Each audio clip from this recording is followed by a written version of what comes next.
एक बहुत ही बड़ा गांव था जिसमें कि गर्मियों की छुट्टियों में रवि और सोना अपने नाना जी के गांव में आए थे। गांव में ये अफवाह थी कि जंगल में कोई विशालकाय प्राणी रहता।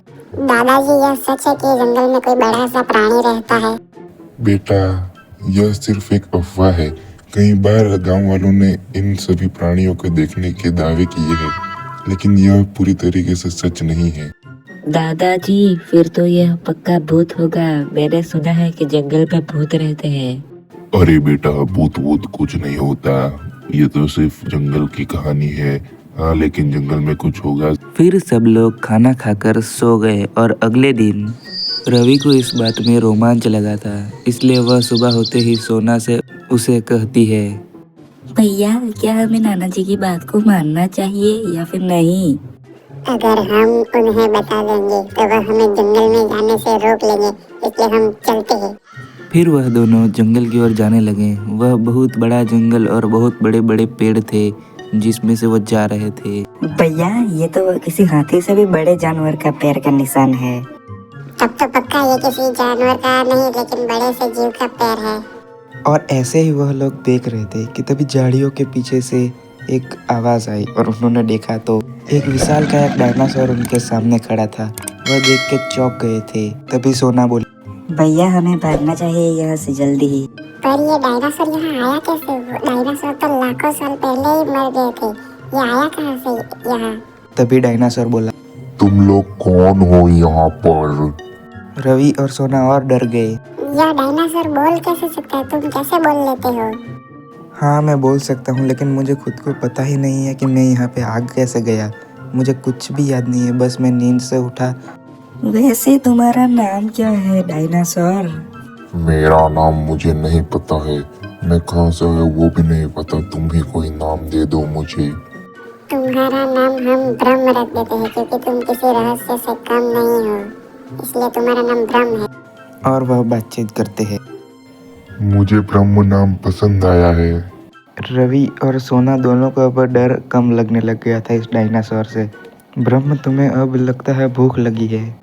लगी तो है, लेकिन मैं मांस नहीं खाता। मैं सिर्फ और सिर्फ पेड़ पौधे और फल ही खाता हूँ। और रवि और सोना उसके लिए फल तोड़ने गए। अरे वाह, ये फल तो बहुत मीठा है, मुझे बहुत पसंद है। रवि को समझ नहीं आया था कि यह लाखों साल पहले का डायनासोर अभी इस जंगल में आया कैसे। रवि और सोना जंगल में से ब्रह्म को लेकर एक गुफा के पास ले गए और वहाँ पे उसको छुपा दिया। और वह नाना जी के पास गए। रवि नाना जी से कहता है, नाना जी, हमें जंगल में कुछ मिला है, मैं आपको दिखाता हूँ।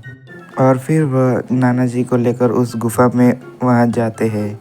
नाना जी आश्चर्यचकित हो चुके थे, क्योंकि उन्होंने जो आंखों के सामने देखा वह देख के वह यह तो अविश्वसनीय है। दादाजी ने पुरानी किताबों में पढ़ा था कि यह जंगल में समय के दरवाजे कभी कभार खुल जाते हैं, जिस वजह से उसी दरवाजों से यह डायनासोर आया होगा। तो वापस इसे कैसे भेज सकते हैं दादाजी? हाँ, अगर हम समय के दरवाजे वाले रास्ते तक पहुँच जाए तो इसे फिर से पीट सकते हैं। फिर वह सब रहस्यमय गुफा की ओर जाते हैं और वहां जाकर समय के दरवाजे का खुलने का इंतजार करते हैं। मैं जा रहा हूँ, लेकिन मुझे मजा आया यहाँ पे आके। हाँ, तुम जा रहे हो, लेकिन तुम मुझे हमेशा याद रहोगे, हमें हमेशा के लिए। तुम हमारे सबसे अच्छे दोस्त थे और रहोगे। ब्रह्म ने मुस्कुराते हुए समय के दरवाजे की ओर चला गया।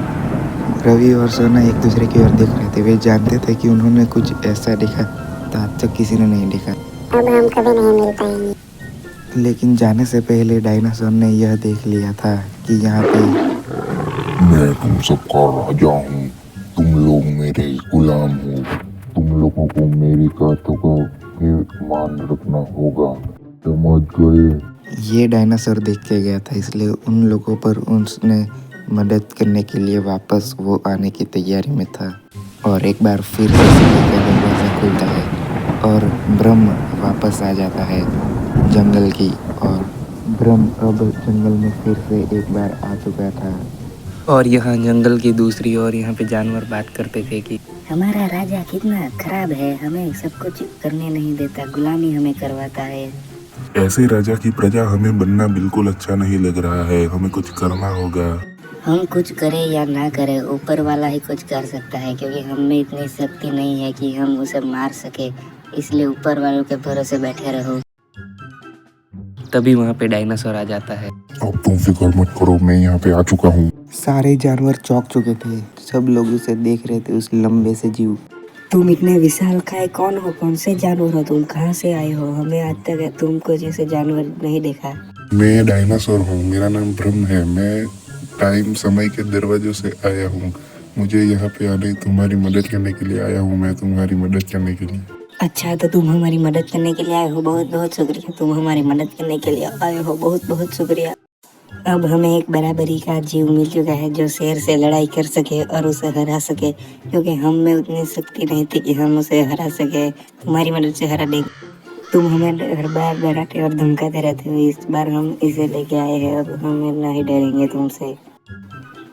देखो, डरने वरने की कोई बात नहीं है। मुझे माफ़ कर दो, मुझे मेरी गलती का एहसास हो चुका है। बस तुम्हें तुम्हारी प्रजा का रक्षा करना चाहिए। तुम्हारी शक्ति से तुम्हें उसको डराना और धमकाना नहीं चाहिए। हाँ, मुझे अपनी गलती का एहसास हो चुका है। आज से मैं सभी प्रजा का ध्यान रखूंगा, ना कि उनको डराऊंगा। और इसी तरह उन लोगों की बातचीत होती है और शेर को समझाने के बाद डायनासोर भी जाने का प्लान कर लेता है। इसलिए वह सब जानवर डायनासोर को छोड़ने के लिए जाते हैं गुफा के पास। मैं अभी जा रहा हूँ, शायद आ सकूँ तो वापस आने की कोशिश करूँगा। मैं तुम सबको बहुत याद करूँगा। हाँ, हम सब भी बहुत याद करेंगे आपको। चलो, अब आप जाने का समय हो चुका है। और इसी तरह डायनासोर को सभी जानवर छोड़ने के लिए आए और फिर डायनासोर यहाँ पे जाने की तैयारी में जा रहा था। अपने समय के दरवाजे की ओर बढ़ रहा था।